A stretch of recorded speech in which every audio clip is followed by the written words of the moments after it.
Thank you, Ambassador. I think we agree that no soil should be used against any. And our sympathies for the losses of the Chalsada and the Peshawar attack we have extended. We know the price of our own losses. This past month alone, there was military-grade bombs that were brought upon us in the month of Ramadan.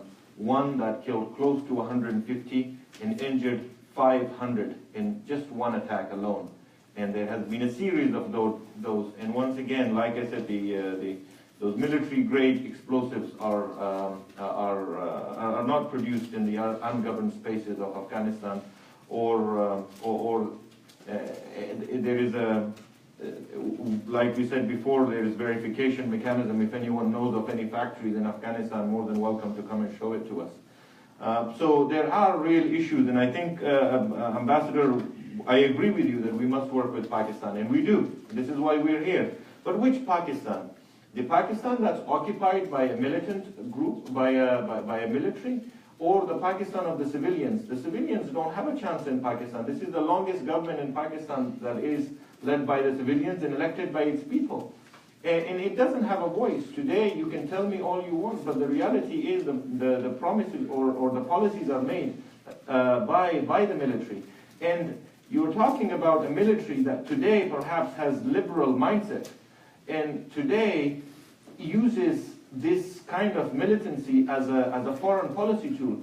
But there is a new generation in the rise in the military. The generation that is being trained by the Dawah Institute of Ziaul Haq, that is going to take over Pakistan in the next decade or so. Once it does, this is no longer going to be a military that's trying to use extremism as a tool for foreign policy. Right? It's not going to be a fear of India. You brought the fear of India. We'll never be using our soil against. But this generation who believes that there is a fear of Afghanistan's soil being used against Pakistan is going to be the least of the world's problems. It's going to be an extremist military that is going to be over 1 million strong, with very sophisticated intelligence, plus nuclearly armed. And it will take, from our experience, at least 4 decades to clear Pakistan from that generation of extremists. Right? And this is not a problem. We are seriously concerned in Afghanistan. We're not just worried about today's militancy in Afghanistan. We're worried about the next 4 decades of our life. And not just us. The world should worry. Every weapon, anything you sell to Pakistan today will be used against it. This is a message to the Chinese, this is a message to Americans, this is a message to Europeans, because there is an extremist military in the rise. And you know this problem as well as we do. We would like to see a civilian government in Pakistan, a strong civilian government in Pakistan, and we would like to support it. We have no problems with the Pakistani people. They are our brothers. We share so much with them. We share a history with them. We share, like you said, over 4,000 miles of border with them. We share culture in many ways. We share a language. A big ethnicity in Afghanistan shares the language with Pakistan. There is so much in common with Pakistan, and there is so much at stake for both of our countries. We are holding Central Asia back today. We're holding Central Asia's economy back. Pakistan is starved for energy. There is a lot of the energy that Central Asia could export is blocked because of the conflict.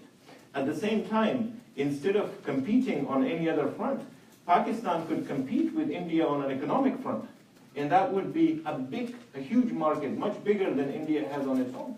Afghanistan would be your market for your products. We don't make much. So would be Central Asia, who is expecting that. So we can all benefit from a cooperation, but we must cooperate. We don't know which government we're cooperating with. The civilian that doesn't have the authority, or the military, and we're also confused. If we cooperate with the military more, are we emboldening, are we encouraging more of a military Pakistan? Or are we solving our problem? Because it's always difficult on who we are talking to that has the authority to resolve the conflict.